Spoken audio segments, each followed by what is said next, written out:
Señoras y señores, muy buenas noches y bienvenidos a una nueva edición de Tierra Adentro. Estamos en vivo y en directo, son las 7 de la noche con 27 segundos, como siempre desde esta su casa ATV+. El programa es Tierra Adentro. Oscar Díaz les da la bienvenida, los invita a acompañarnos esta hora. Recuerden que el programa va en vivo ahora, pero se repite a las 9 de la noche. Y por supuesto mañana está en nuestro canal de YouTube Tierra Adentro Perú. Hay dos noticias que comentar rápidamente, que son noticias en el día. Uno, ¿se acuerdan ustedes que hemos mencionamos hace 2 semanas, tuvimos una entrevista con el expresidente de Perú, Petro, Ceferino Yesquén, preocupado sobre la paralización de la exploración petrolera en el Perú y que este descabezamiento, ¿no es cierto?, de Perú Petro paralizaba al aparato estatal? Bueno, la buena noticia es que ya se eligió, se ha designado a una mujer, en este caso, lo cual nos parece fenomenal, como presidenta de Perú Petro. Ella es Isabel Tafur Marín. Isabel Tafur es una abogada muy conocedora, amplia conocedora del sector de hidrocarburos. Es más, fue por unos días presidenta de Perú Petro cuando Aurelio Ochoa, en el gobierno de Ollanta pues dejó el cargo. O sea que conoce el sector, es una buena noticia y va a tener un reto tremendo, y de eso también vamos a hablar más adelante con un experto. La segunda noticia del día es indudablemente la elección en Brasil. Todo parece indicar al 98% que el señor Ignacio Lula da Silva habría ganado las elecciones y sería nuevamente presidente de Brasil con 50.83% versus Bolsonaro, que alcanzó el 49.17%. Aquí un dato.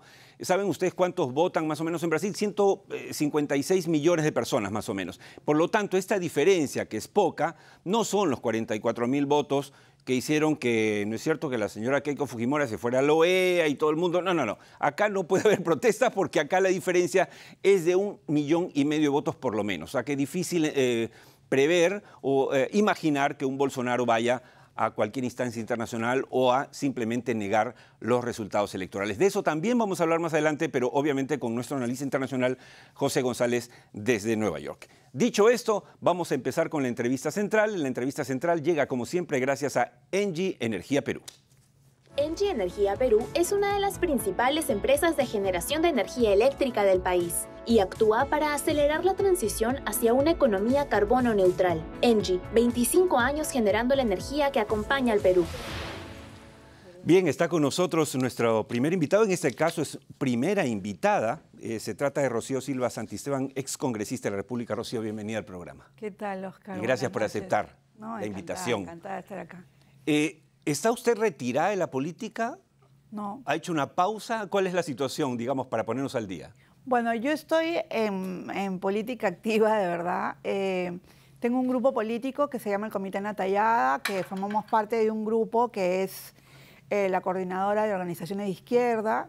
Y bueno, yo no estoy tan activa, digamos, en el sentido en que ahorita estoy como profesora universitaria y bueno, dicto un montón de clases y estoy escribiendo un libro. Pero no está retirada de la política. Necesitamos gente decente en la política, Rocío. Necesitamos gente decente. Y les debo recordar a los amigos televidentes que Rocío Silva Santisteban estuvo a punto de ser presidenta de la República en la votación, en la primera del Parlamento anterior, que finalmente designó al señor Sagasti para que lo hiciera. Ok, vamos a intercambiar un poco análisis de la coyuntura política y económica del Perú. Hildebrand escribió en la última edición de su semanario que el fraude no estuvo en las elecciones, refiriéndose a las últimas elecciones, sino que el fraude era Pedro Castillo. ¿Usted coincide con César? Bueno, nosotros, digamos, desde mi grupo político tenemos una posición totalmente crítica al gobierno. Ya desde digamos, que salió la premier Mirta Vázquez. Y bueno, hemos visto el deterioro, ¿no? O sea, el deterioro con una serie de situaciones que son verdaderamente, digamos, indicios más que razonables de corrupción. Y bueno, yo creo que una alerta, o sea, personalmente a mí me la produjo este encuentro de los $20.000 o $10.000. Sí, $20.000 en el baño de Palacio de Gobierno. Era así, eso fue verdaderamente una alerta tremenda, ¿no? Y además como expresión, digamos, de un deterioro mayor, porque fue dentro del Palacio de Gobierno, eso fue terrible. Y después todo lo demás que ha venido, los sobrinos, la situación de digamos, el dueño de la casa de Zarratea, los que no están localizados ahorita, en fin, toda una serie de situaciones que a mí me parece que han producido pues un desgaste tremendo, ¿no? Pero lo peor de todo es que del otro lado tenemos una situación peor, ¿no? Una situación en que la gente, bueno, la primera vacancia no tuvo ni pies ni cabeza, fue algo completamente ridículo. La segunda vacancia, en fin, yo estoy en contra de las vacancias en principio y yo sí creo que... Yo igual. Y de los cierres del Congreso también, ¿ah? Sí, también, por supuesto. Yo no estoy, o sea...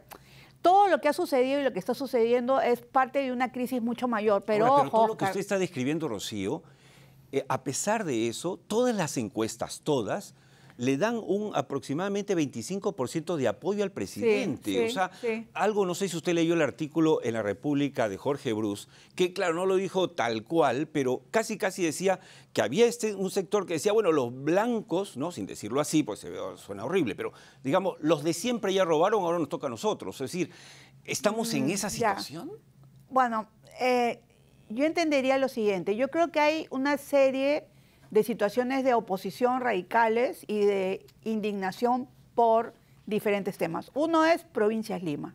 Provincias Lima es clarísimo. Sí, sí. Yo trabajo de verdad recorriendo todo el Perú y hay un gran malestar con Lima porque se percibe, y que además es verdad, que Lima, ¿no?, es el centro de las tomas de poder y que muchas veces se toman decisiones en Lima que van a impactar en Espinar, en Cotabambas, en Fuerabamba, etcétera, sin conocimiento del terreno. Entonces, eso es algo que a mí me parece, bueno, o sea, me parece razonable, ¿no?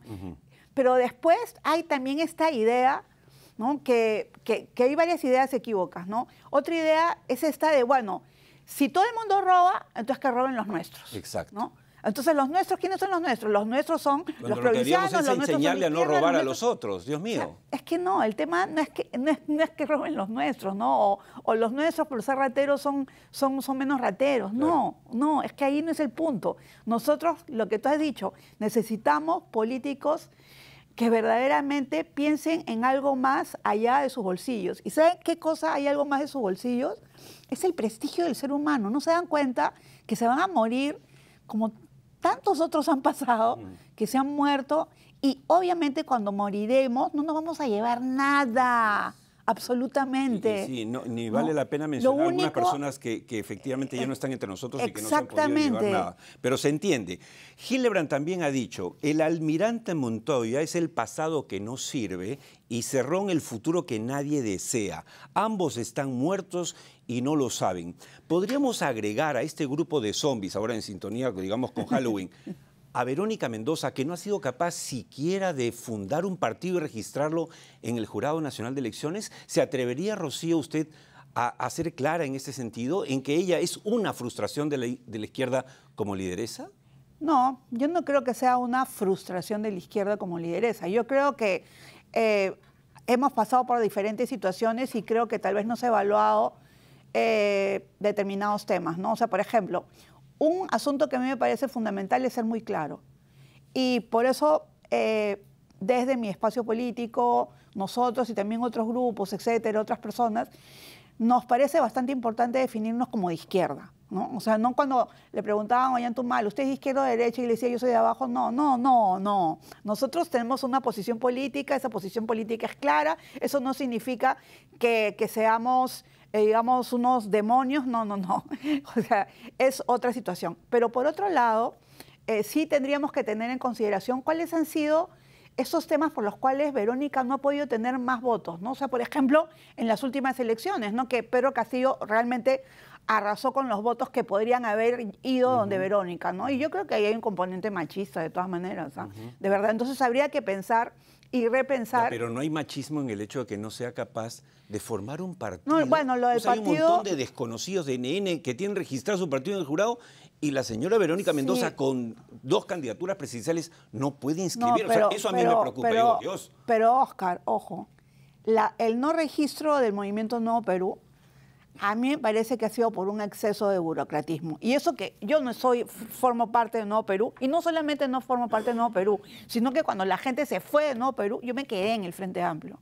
Pero con todo y eso, habría que ver, sí, porque es que yo he analizado de verdad lo que no tenían, y lo que no tenían era una serie de situaciones burocráticas que tenían que ver con, por ejemplo, comités ubicados en tal lugar y tal otro, Rocío, etcétera. Usted siempre es franca. Pero dígame, pero si no son capaces de formar un partido, ¿cómo puede ser gobierno? Lo que yo creo... ¿Me entiende? O sea, ¿me entiende la preocupación? Sí, entiendo pues la preocupación. Yo la tiene mucha gente. Dicen, ¿por qué no tenemos una izquierda de verdad? Pero por ejemplo, yo sí creo que hay dentro del ámbito de la izquierda una serie de cuadros políticos que han formado parte de incluso del gobierno de Pedro Castillo, que son personas que en realidad podrían estar en cualquier gobierno de izquierda, ¿no? Como el mismo señor Pedro Franque o como la misma Mirta Vázquez, Entonces, ¿no? ¿usted no cree que el desastre que significó Susana Villarán en la Municipalidad de Lima, Susana Villarán, con todo digamos, la corrupción, sumado al desastre de este gobierno,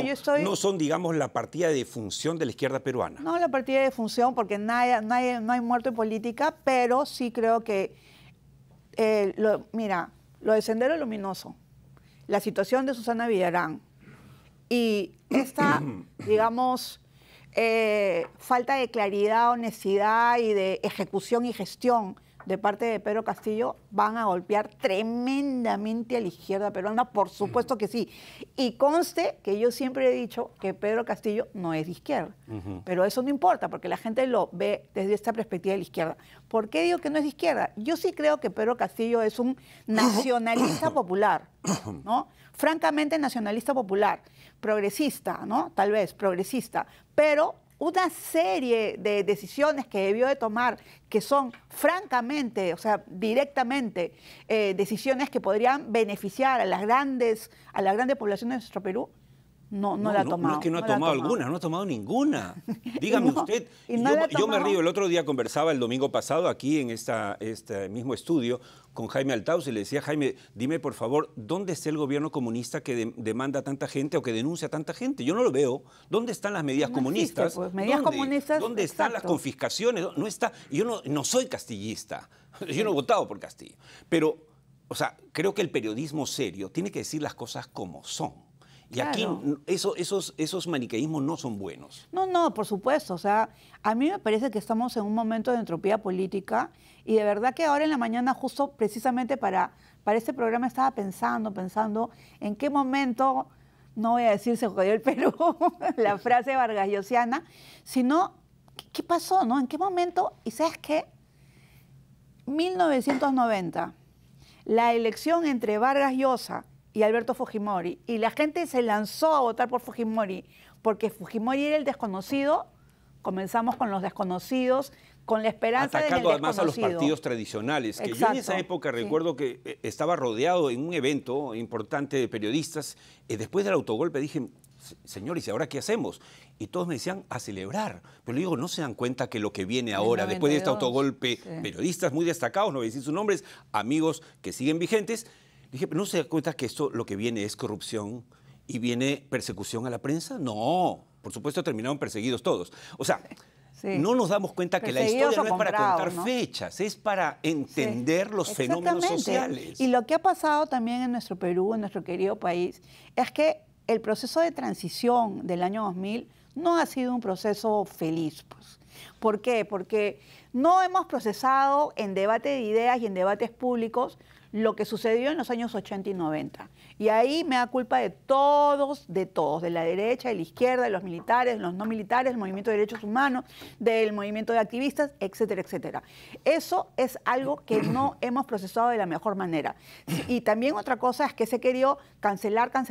Estoy totalmente en contra de la cultura del cancelamiento, me parece que me da pánico, de verdad. Sí, es terrible. Porque no puedes juzgar a un ser humano por una sola acción, tienes que juzgarlo por su coherencia. Por ejemplo, a personas como usted, obviamente, que se han denominado caviar, que a mí me molesta mucho esa manera, aunque además yo trato de entender qué es un caviar. Es una persona que vive bien, que estudia en una buena universidad y que tiene emoción social, ¿y eso es un pecado? Digo yo no entiendo el insulto del caviar, pero el caviarismo digamos, por seguir esa corriente, ha perdido en el Perú. ¿No podría ser esa la nueva izquierda? Pero cada vez que, por ejemplo, Sagasti levanta la cabeza, le caen tomates de los dos lados, de su izquierda, supuestamente, y de la derecha, ¿o no? Sí, siendo Sagasti, digamos, un liberal, ¿no? Mira, bueno, y además, el término caviar es un término que a mí me parece que es una especie de significante sin significado, porque es un significante que le puedes poner cualquier significado y es como una pelota que está para acá, para acá, para acá, para acá, y sirve para todo, y no sirve para nada al mismo tiempo, porque hay esta idea de que no, los caviares toman el poder, los caviares están en el gobierno, los caviares están aquí, los caviares, y en verdad... Está en el Poder Judicial, y los han sacado el gobierno, a los que se supone, como Franque, que era un caviar, ¿no? Está fuera del gobierno. El gobierno no tiene caviar, o tiene caviar, no tiene. No digamos, sé. en la ¿Quién sección es caviar? esta ¿Betsy horrorosa. Chávez es caviar? No, no, o sea, ¿quién podría ser caviar, no? Claro. Dentro de este gobierno. Bueno, en todo caso, lo que a mí sí me parece es que no podemos descalificar al otro sector a partir de estigmatizaciones y a partir de poner una etiqueta, ¿no? Que es lo más fácil. Lo que se tiene que hacer es descalificar a partir de las ideas. Mira, cuando yo entré al Parlamento, de verdad también entré con una serie de prejuicios en relación con muchos grupos políticos, incluyendo el FREPAP. Pero en el día a día del trabajo político, en ese congreso, que además fue un congreso efímero, con una serie de problemas con COVID, ¿no? Un congreso que además era por teletrabajo, ¿no? O sea, todo eso, bueno, pero nosotros estábamos ahí porque yo era vocera de la bancada. Lo que aprendí fue a decir, mira, puedo escuchar a Dieter Columbus y no voy a estar de acuerdo con él para nada, pero lo puedo escuchar y él me puede escuchar y podemos conversar y decir, ¿sabes qué? No estoy de acuerdo contigo. Y que no haya esa, digamos, situación casi de encono político que algunos políticos sí lo tienen de viejo cuño, ¿no? Como Marta Chávez, en fin. Claro. Ahora, la encuesta aparecida hoy, publicada en La República del IEP, nos da dos datos que yo quiero resaltar y ponerlos con usted. El 33% prefiere que Castillo termine su mandato, ojo, pero el 56% pide nuevas elecciones, o sea, apoyaría nuevas elecciones. Y la pregunta, Rocío, es, ¿ese es nuestro destino? O sea, a tener presidentes y parlamentos por meses. O sea, ¿nadie se da cuenta en el Perú del daño que le estamos haciendo al país por estos odios y rivalidades entre partidos o agrupaciones políticas? Sí, Oscar, en verdad es una situación en la que no podemos continuar, porque lo que se requiere en el país es de verdad una coherencia política y también, o sea, que haya una predictibilidad sobre muchos temas. La predictibilidad es parte de la política activa y parte no solamente de eso, sino también del derecho, ¿no?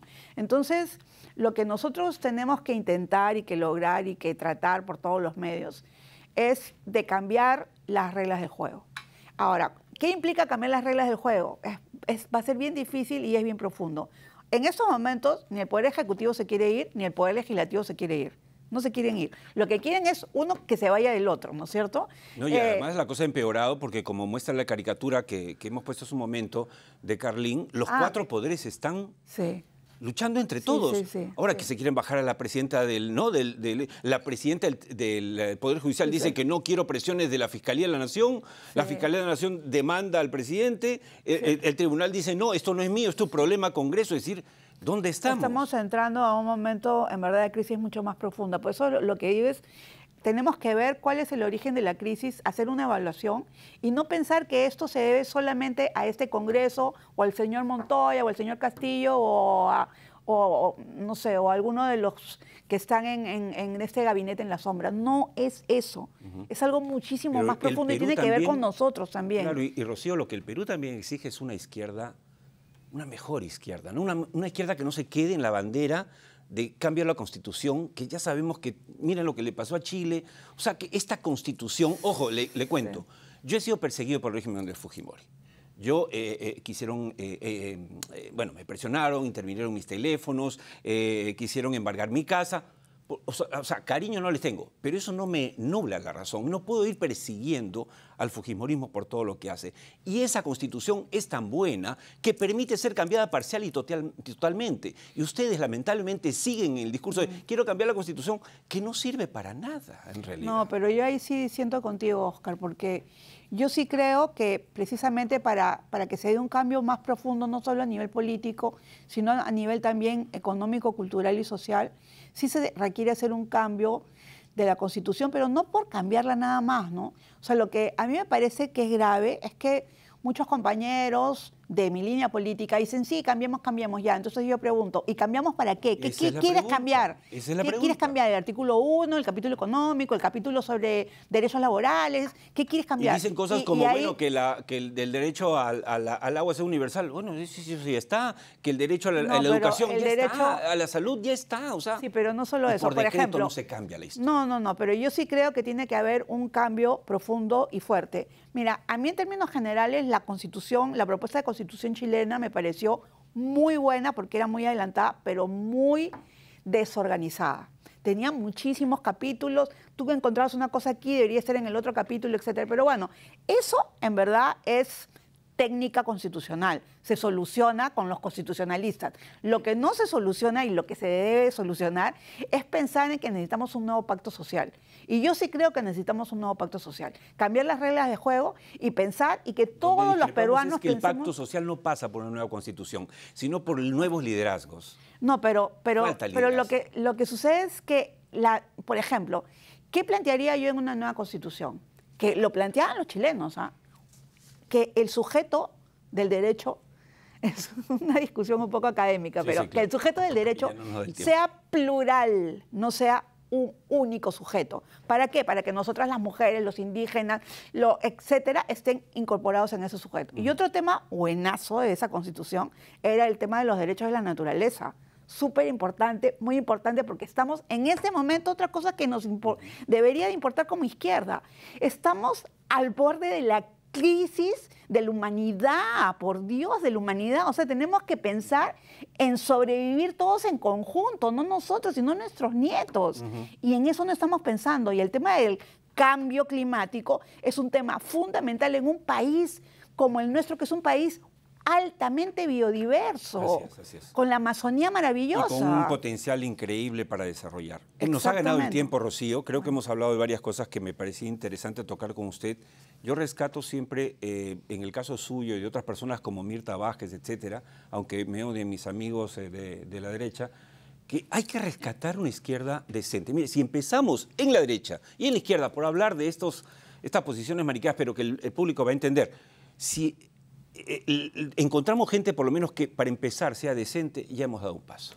Yo le agradezco mucho que haya estado. Bueno, muchas gracias, Oscar, pero yo creo un punto fundamental es que los jóvenes, que espero nos estén escuchando, entren en política. Eso es lo más importante, es entrar en política y pensar, cuando te mueras te vas a ir solito tú solo. ¿Y qué se va a quedar en la vida? Tu prestigio o desprestigio. Gracias. Muchas gracias, Rocío. Muy amable. Quédese conmigo, por favor. Nos vamos a la pausa rápidamente, a la primera del programa y regresamos con mucho más para ustedes. Ahora, alerta legal. Indecopi dispuso como medida cautelar que el Ministerio de Trabajo y Sunafil se abstengan de fiscalizar o sancionar a las empresas por el incumplimiento a la restricción de tercerizar actividades del núcleo del negocio. Esta medida cautelar solo estará vigente hasta que culmine definitivamente el procedimiento iniciado por la empresa demandante. La sala resolverá el tema de fondo en segunda y última instancia administrativa dentro de los 120 días hábiles.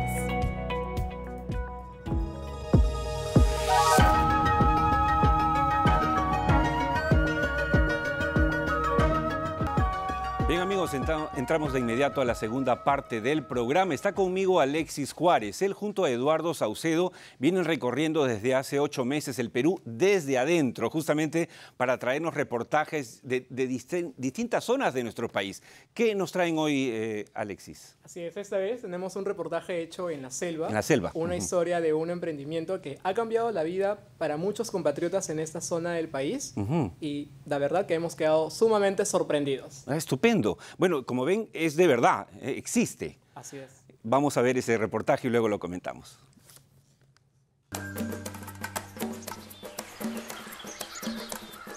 Admirar al paiche, el pez de agua dulce más grande del mundo, es un verdadero privilegio, pero indigna saber que a pesar de su imponente aspecto, con sus 200 kilos de peso y 2 metros de largo, durante muchos años fue depredado. Felizmente, hoy la historia es otra, pues el paiche empieza a recuperar su reinado. Hacia el fondo tenemos la Reserva Nacional de Pacaya Samiriat, creada hace 50 años en el distrito de Puinahuat, en donde aquí se hace la extracción de uno de los recursos más importantes de la Amazonía peruana, el paiche.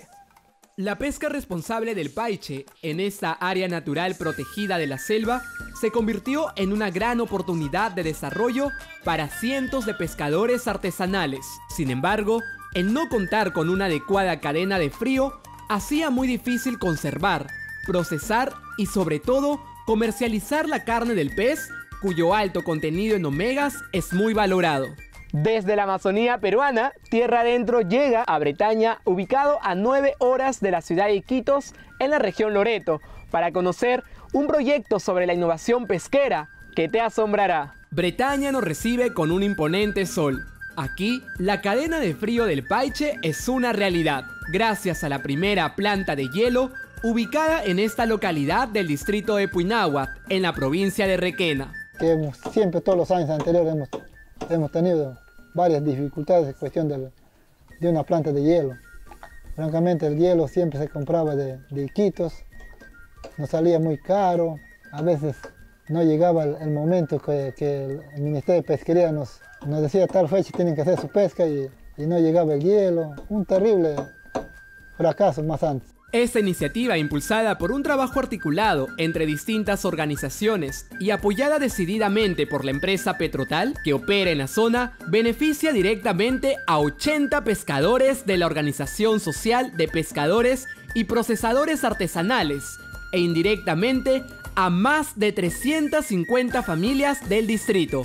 Esta planta de hielo es un componente del proyecto de innovación pesquera que estamos desarrollando aquí en Bretaña. El objetivo es justamente mejorar el acceso que tienen los pescadores a tecnologías para poder tener un producto mucho más adecuado y que pueda llegar al mercado en condiciones adecuadas, ¿no? Como pescador, claro, me siento satisfecho en este tema porque francamente es un alivio para nosotros. Esta planta, que tiene una capacidad para producir alrededor de 2 toneladas de hielo en escamas por día, es dirigida por un grupo de mujeres puinahuinas bautizadas como Punchiwarmi, quienes desarrollan un modelo de gestión empresarial comunitario liderado por ellas mismas. Mientras que nosotros estamos trabajando aquí en la fábrica, nuestros esposos, ellos están en la reserva trabajando, cumpliendo su rol de trabajo ellos también. Aunque usted no lo crea, 21 mujeres admirables de esta alejada zona del Perú operan y administran la planta de hielo mediante un trabajo rotativo con gran eficiencia.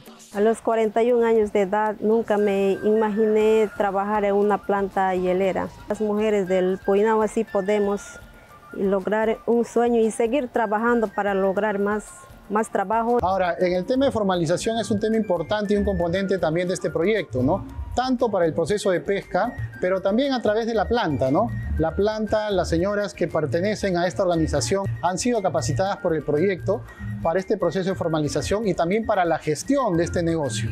Y lo que usted no sabe es de que el suministro de energía para producir hielo proviene de paneles fotovoltaicos que la convierten en la única planta en su tipo en la selva peruana que utiliza energías renovables. Todos piensan que es con la luz del pueblo, pero no es así, es con puros paneles. Es más que evidente que la moderna planta de producción de hielo en escamas contribuye con el éxito de los pescadores artesanales, que han convertido a su actividad en una sostenible y eficiente. Los pescadores de la zona nos cuentan que el hielo de acá sus productos llegan frescos a la ciudad de Iquitos con el hielo de acá, de la planta de Punchiwarmi. Pero también el hielo es bueno para consumo humano, para eso también se vende. Por eso me siento tan feliz porque está apto para la venta. Como si fuera poco, y para cerrar el círculo productivo en torno al paiche, se ha creado un emprendimiento que busca llevar productos preparados teniendo como base la exquisita carne del rey de la gran arteria natural de la Amazonía. El 2020 hemos tratado de hacer, como dicen, ¿no? otro preparado, digamos. Como dicen, ¿no? el embutido, lo que dicen, la hamburguesa, el chorizo y los nuggets. Dejamos Bretaña agradecidos por haber sido testigos de otra historia de lucha, unión y esfuerzo, donde una empresa privada como Petrotal llega para ayudar donde el Estado es casi ausente. Y de aquí nos vamos a comer paiche. ¡Hasta la próxima! Estupendo trabajo de Alexis Juárez con la cámara de Eduardo Saucedo y la edición de Óscar Díaz Infantas. Felicitaciones a Petrotal, otro ejemplo de empresa peruana exitosa con emoción social. Pero vamos a mostrar más cosas todavía porque el viaje nos dio para traer mucho material que estoy seguro va a ser de interés para todos ustedes. Y ahora nos vamos a la siguiente entrevista del programa que llega gracias a Viceversa Consulting. Las empresas de hoy necesitan mantener buenas relaciones con las comunidades y reducir los posibles impactos ambientales de sus operaciones. Por eso y para eso, desde hace 22 años, Viceversa Consulting Gerencia Soluciones.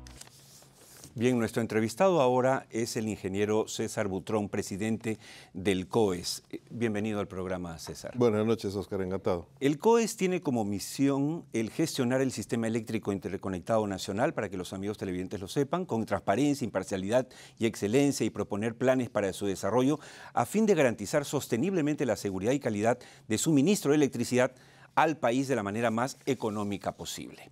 Y por eso lo hemos invitado. El tema de la electricidad es fundamental para el desarrollo. No hay desarrollo sin electricidad, en absoluto. Pero además en los últimos tiempos ha habido un incremento, estamos sufriendo un incremento de las tarifas eléctricas. Ahí mi pregunta, considerando que el tipo de cambio, la cotización del cobre y aluminio, así como los precios de los combustibles y el índice de precios por mayor, el IPM, influyen en el incremento de las tarifas eléctricas, usted que sabe de estas cosas, César, ¿podría decir que es absolutamente predecible que siga el aumento de las tarifas eléctricas? En principio sí, efectivamente todos estos indicadores económicos afectan directamente a las fórmulas polinómicas de reajuste de los precios de todas las etapas del proceso de producir electricidad, porque no se olvide que hay generación, transmisión y distribución, cada uno tiene características diferentes. Pero en todo caso, todos sí afectan. Pero hay que precisar que esto no es un incremento estructural de tarifa, sino que es un reajuste para mantener su valor del dinero en el tiempo. Porque si se ajusta por inflación es solamente para mantener el valor del dinero. Ahora, no necesariamente es automático que va a ser así, porque podría ser, por ejemplo, que esta crisis internacional de subida de precios de todos los insumos y la energía afecte a China y China deja de consumir cobre y aluminio y a lo mejor baja el precio. O sea, sí es matemáticamente que va a ser así, pero no necesariamente podemos asegurar que el 100% del tiempo va a seguir subiendo sin parar. Ahora, en Europa, y lo hemos reseñado aquí en el programa, en varios segmentos, están empezando, por ejemplo, en Francia, como usted sabe, a apagar las luces, ¿no es cierto?, de museos en la noche, de la famosa Torre Eiffel, y obviamente en Alemania, en muchos países de Europa se está aumentando la tarifa eléctrica, se está pidiendo no usar agua caliente, etcétera. Pero no es el caso peruano. ¿Por qué en el Perú suben las tarifas? Bueno, es que lo que acabamos de decir, son reajustes simplemente por indicadores económicos, pero hay que precisar y dejar muy claro que el Perú está en una posición envidiable desde el punto de vista del costo de generación de energía. Ajá, okay. Porque en Europa, ¿qué está causando todo esto? La guerra entre Rusia y Ucrania, ¿no es cierto? Escasez de gas. ¿Y el gas? ¿Y el gas es el qué? El gas es el principal impulsor que tienen. Tienen muchas renovables, pero todavía tienen mucho carbón, nuclear y gas. Y han ido retirando nuclear y retirando carbón y quedándose con gas. Entonces, de pronto, el gas es escaso, aumentan los precios. Y fíjense usted, para que veas bien la diferencia, mientras en el Perú estamos con costos del mercado a corto plazo entre 26 y 30 dólares el megavatio hora, Europa está llegando a 300, a 250, 280. Y la diferencia es simplemente por el precio del gas. Ajá. Y aquí en el Perú estamos protegidos porque tenemos el gas de camisea, que el que está destinado al mercado nacional tiene una fórmula de reajuste que está desacoplada de esos precios internacionales. Entonces, el Perú está en este momento bendecido por eso, porque si no estaríamos experimentando parecido a nuestro vecino Chile. Chile sí tiene que comprar gas al precio internacional, por ejemplo. Claro, entonces, claro. En este caso el Perú está en muy buena situación pues desde ese punto de vista. Tenemos siempre en este programa, reiteramos esto, recordamos a los televidentes, y es verdad, el Perú tiene muchas razones para sentirse feliz y bendecido, como usted bien dice. Ahora, en este contexto, entonces, ¿el gobierno puede detener el alza, el incremento de la electricidad, o eso sería, digamos, meter manos en el mercado y crear problemas peores? Lo primero que no debería haber nunca, que ya hemos experimentado que no funciona, es control de precios, ¿no es cierto? Fijar un precio artificialmente o políticamente y detenerlo ya, eso no funciona.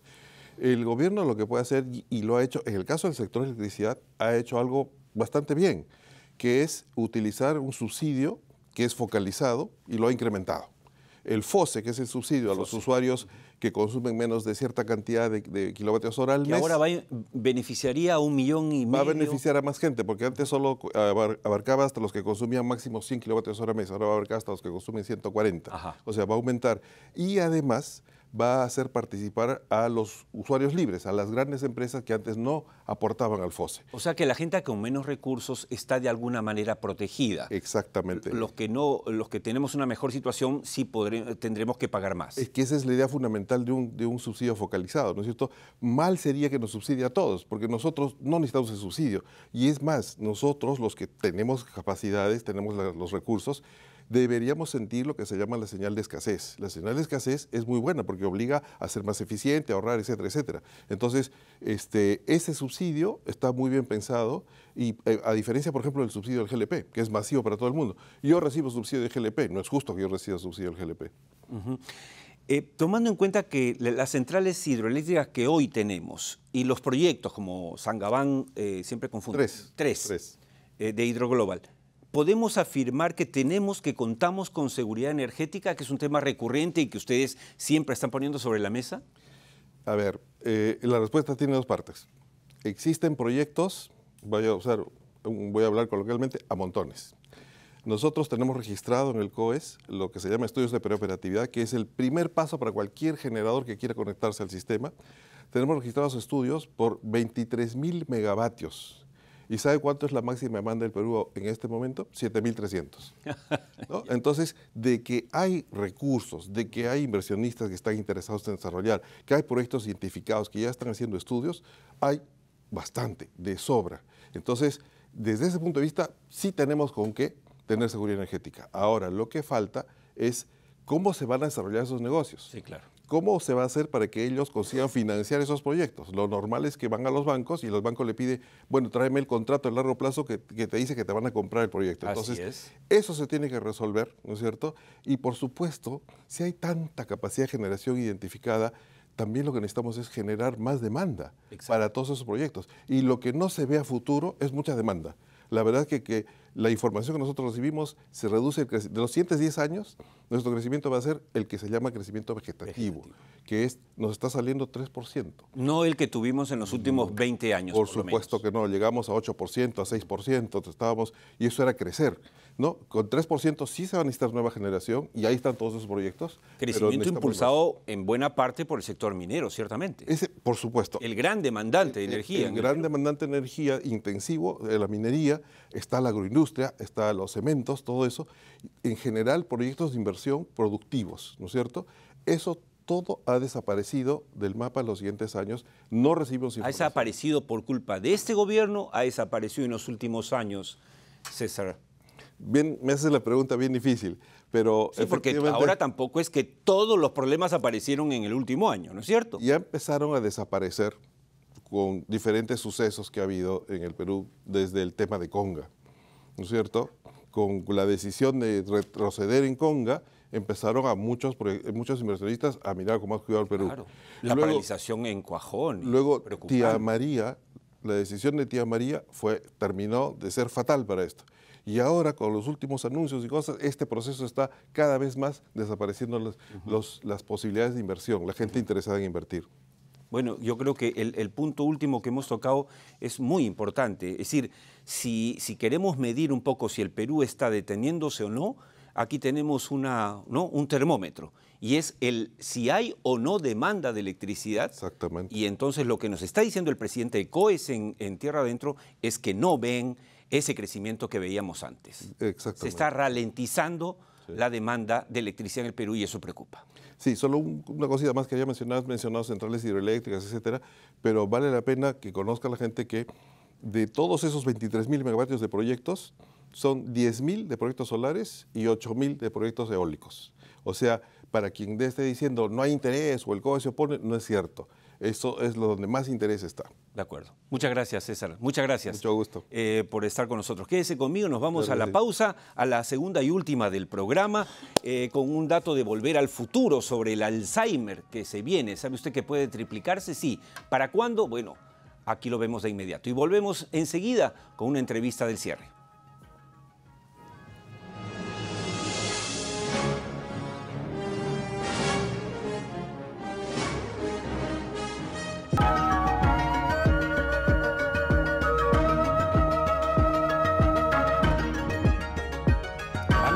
En Tierra Adentro ingresamos de inmediato al tercer y último bloque del programa y nos vamos hasta Nueva York. Desde Wall Street, gracias a GCG Advisors. GCG Advisors, financiamiento para proyectos mineros, capital para ampliación de operaciones, portafolios de inversión del sistema financiero norteamericano. GCG Advisors, en Norteamérica, pensando en el Perú.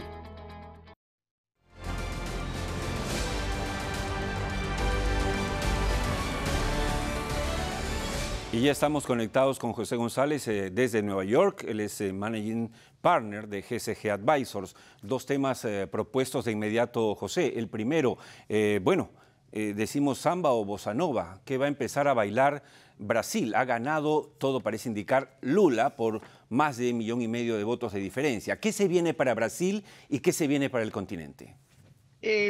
Brasil, Oscar, la política en Brasil siempre ha sido muy singular. Y entre un Maverick de derecha que sorprendió hace 4 años a todos los analistas con su elección, aparece Lula y se reelige primer presidente en la historia de Brasil que es elegido por tercera vez. Ahora, los dos periodos de Lula, el de Bolsonaro, nunca han amenazado la estabilidad económica o política de Brasil, salvo aquel incidente en que Rousseff fue obligada a renunciar, fue destituida por los escándalos de Petrobras y Odebrecht. Es una economía estable, nuevamente, que tiene un problema fiscal de fondo que no parecieran los brasileños capaces de resolver y que tiene una criminalidad, una violencia criminal muy grande que subraya la inequidad en el país. ¿Y acaso eso haya sido el resultado de esta elección? El gobierno Bolsonaro fue muy populista y demagógico y optamos por una opción, por aquello que te mencionaba el presidente del CADE y que es el fenómeno latinoamericano en general, con esta nueva ola de una socialdemocracia radical, de apostar por el valor compartido de la agenda social en la América Latina de la pospandemia. Gran reto para Lula va a ser gobernar con un legislativo en el cual la mayoría bolsonarista va a ser particularmente difícil por su base religiosa. Y un punto más en lo que nos concierne a Tierra Adentro, decía el New York Times el fin de semana que era una elección fundamental por la protección de la Amazonía. La presidencia de Bolsonaro ha sido depredadora de la Amazonía y Lula ha prometido preservar la Amazonía, que es el pulmón del universo, más aún con la presión de reducir las emisiones de carbono en la transición energética. Va a haber tiempo para analizar, obviamente. Aquí hay inversiones brasileñas, como las de Votorantim Metais, por ejemplo, a través de Nexa Resource, y otras que se vienen en el sector minero.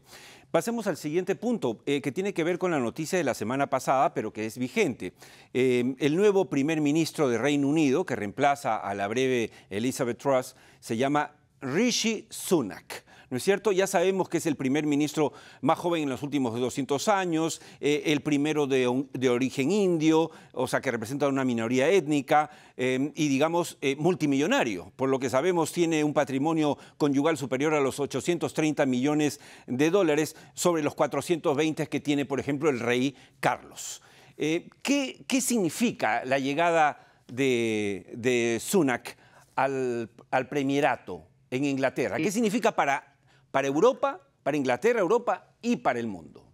Según Bloomberg, la promesa de Sunak es restaurar la responsabilidad fiscal y financiera en el Reino Unido para calmar a los mercados. En la medida que se mantenga ese compromiso y el del Banco Central de Inglaterra subir las tasas de interés, lo que amenaza una recesión en Inglaterra que podría ser más severa que en el resto del continente. El mandato inmediato es restaurar esa confianza en los mercados en base al mini presupuesto que generó la crisis, la devaluación de la libra esterlina y la caída en las bolsas de valores de Inglaterra. Pero el problema de Truss, que generó Truss o que implementó Truss en su presupuesto, va más allá de ella misma. El problema en Inglaterra es que el crecimiento de la productividad es el más bajo del G7 y es la única economía en Europa que no ha recuperado sus niveles de producción previos a la pandemia. Sunak, por quienes los conocen, es un buen administrador y sus recetas para el crecimiento son sensatas: incentivos a la inversión, mayor gasto público en investigación y desarrollo y una agenda adecuada para el desarrollo de habilidades laborales. Como dice, Sunak es de origen indio, sus padres son inmigrantes indios de África a Inglaterra, su papá es médico, su mamá es farmacéutica. Él se educó en Oxford y en Stanford, fue banquero de Goldman Sachs, ministro de Economía, casado con las fortunas tecnológicas más grandes de la India, es un tecnócrata, es conservador, pro-Brexit, anti-migración, anti-fracking, pero su elección es simbólica porque como imperio Inglaterra gobernó 174 años a la India y hoy día un indio gobierna a Inglaterra. Es reconocido como competente, sin embargo, no tiene gran experiencia de gobierno. Bueno, y habrá que verlo en acción, porque una cosa es con guitarra y otra con cajón. Muchas gracias, José. Gracias y nada, te esperamos el próximo domingo ya en los estudios de Tierra Adentro, porque se viene desde Nueva York para estar aquí dictando algunas conferencias que ya comentaremos. Hasta entonces, José. Y nos vamos de inmediato a la última, no a la pausa, perdón, sino a presentarles la entrevista del cierre que llega, como siempre, gracias a Lavalier.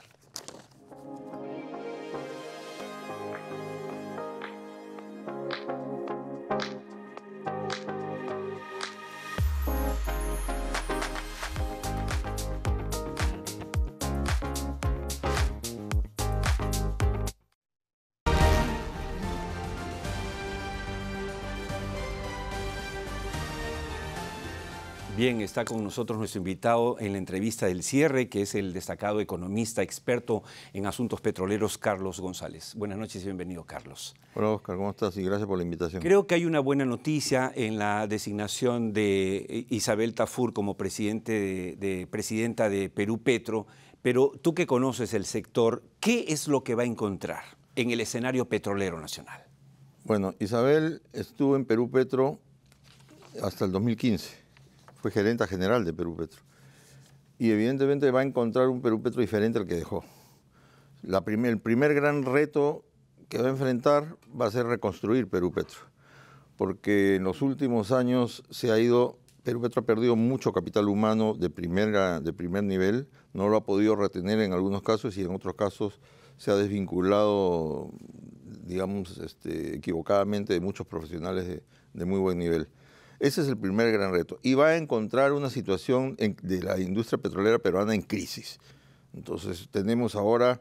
Bueno, gestión, si vemos la primera plana de gestión, hablaba hace algunos días de que 8 de 21 lotes petroleros que operan en el Perú, incluyendo los que están suspendidos, estaban en riesgo de operar. ¿Tan grave es la situación? Bueno, en realidad el titular se quedó corto. Mira, para hablar en términos comparativos, el 2016, que es el anterior cambio de gobierno, el Perú tenía 435 millones de reservas probadas de petróleo. Ahora tiene menos de 300. O sea, el equivalente a 3 años de consumo interno. El Perú, en los últimos 42 meses, hemos perforado 2 pozos exploratorios. En los últimos 42 meses. En lo que va del año 2022 no se ha perforado ningún pozo exploratorio, no se ha hecho ni siquiera sísmica, geofísica, nada. Teníamos 36 contratos de exploración en el 2016, ahora tenemos 6 contratos de exploración y los 6 en fuerza mayor. Nuestra producción es de menos de 40.000 barriles. Consumimos 250.000. Gracias a Petrotal, que hablamos de Petrotal hace un rato. Bueno, el que está salvando el día es Petrotal. Exacto, Petrotal está salvando, porque digamos, la cuota. Ellos producen el 30% de la producción nacional. Y fíjate lo paradójico, el esfuerzo de Petrotal, que es liderado por capitales nacionales, por profesionales peruanos. Así es. El esfuerzo de Petrotal de seguir produciendo si pasa por esto. Como no funciona el oleoducto norperuano, Petrotal tiene que hacer un convoy de barcazas por todo el Amazonas, atravesar todo Brasil y sacar su crudo hasta el Atlántico para después transbordarlo a un buque tanque y llevárselo al Golfo. Teniendo oleoducto. Teniendo un oleoducto norperuano. Entonces, eso es lo que va a encontrar Isabel Tafur, que evidentemente no es un futuro promisorio, va a tener que hacer mucho. Y el éxito de su gestión no va a depender solo de ella. Claro. Va a depender del apoyo que tenga interno, para comenzar. Yo supongo que tanto el Ministerio de Economía y Finanzas como el Ministerio de Energía y Minas colaborarán con Perú Petro recomponiendo el directorio. Ojalá. O sea, los 5 directores. Exacto. ¿No? Y además el apoyo externo, tanto del Poder Ejecutivo como del Poder Legislativo.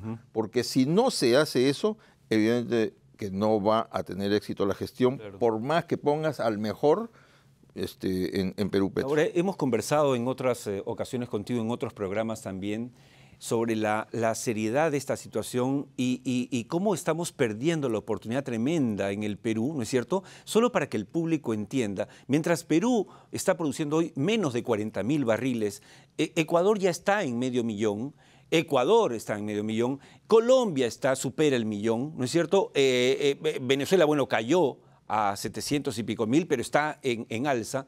Nosotros no somos nada y podríamos ser. Mira, cuando ocurrió el desplome del precio del 2014, todos los países del mundo reaccionaron, o la mayoría reaccionó y dieron medidas de emergencias. Acá en el Perú, Perú Petro dio un marco de incentivos para tratar de recuperar la producción, en la época en que el presidente de Perú Petro era Rafael Sueger. Cuando ocurrió lo de la pandemia, todos los países del mundo reaccionaron y dieron medidas de emergencia. En el Perú no se dio ninguna medida de emergencia. Las empresas petroleras en el Perú sobrevivieron solitas, sin apoyo de nadie. Con pandemia siguieron produciendo, siguieron aportando canon y regalías, y sin embargo no se dio ninguna medida. Me gusta que muchos ministros que han pasado por la cartera, ninguno le dio, o sea, se concentraron en la minería, que es importante, pero ignoraron rotundamente. Además, ¿cómo nos ven los inversionistas, Oscar, afuera? Desde el 2016 ahora han habido 14 ministros de Energía y Minas. Hemos estado como 6 meses sin quórum en el directorio de Perú Petro. No se podía reunir el directorio de Perú Petro. Así es. Quedaban, hasta el día de ayer que ha salido la resolución que nombra a Isabel Tafur, quedaban solo 3 directores y ninguno de los 3 directores que quedaban es petrolero. Los últimos 2 directores petroleros eran Seferino Yesquén y Víctor Sanz, que se fueron. Y quedaron 3 que por mucho esfuerzo que hagan no son petroleros. Entonces, hay un proyecto de ley en el Congreso, el 297-2021, que propone ciertas modificaciones a la Ley de Organización y Difusión de Perú Petro para volver a fortalecer Perú Petro, a recuperar Perú Petro lo que era anteriormente. Ahora ya no lo es. Si no se hace eso... Sí. Yo decía, ¿qué cosa hay que hacer para salir de este impasse, de este marasmo en el que nos encontramos? Hay que dar medidas legislativas, sí es verdad, hay que dar medidas legislativas a nivel del Congreso, como este proyecto de ley deberían aprobarlo, y hay que dar medidas legislativas a nivel del Ejecutivo, como los reglamentos. Pero más importante que dar nuevas leyes, que son necesarias, es verdad, más importante es que el Estado comience cumpliendo las que existen.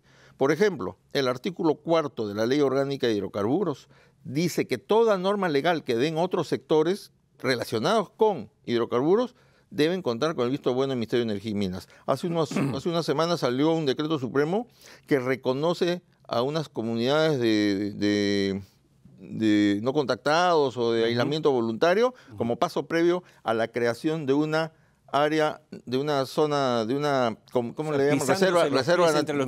Reserva nativa. Sí. Y que va a afectar 2 lotes petroleros en la zona de la Selva Norte, que representan el 30% de las reservas probadas de petróleo de la Selva Norte. Dios. O sea, oleoducto perforado y encima dan esta norma. El Estado contra el Estado. El Estado. Y hay 2 normas más. Dice... Ya nos ganó el tiempo. Ya, pero dime, por favor. La última. En 30 segundos. El Ministerio del Interior y el Ministerio de Defensa brindarán toda la seguridad necesaria a las operaciones de las empresas petroleras. ¿Cuántos presos hay que han saboteado el oleoducto o que han tomado instalaciones? No hay nada, a pesar que el Código Penal sanciona a los que atentan contra la infraestructura de energía. Carlos, ¿el petróleo es un tema neurálgico en el Perú? y estoy seguro que habrá más ocasiones para conversar contigo, que eres uno de los que más sabe de esto. Muchas gracias. Gracias a ti, Oscar. Quédate conmigo. Esto ha sido todo por hoy, ya nos ganó el tiempo. La próxima semana, recuerden, la cita es a las 7 de la noche, en vivo, en esta su casa, TV+, en este su programa Tierra Adentro. Oscar Díaz les agradece su compañía, les invita a acompañarnos también el próximo domingo, si Dios quiere.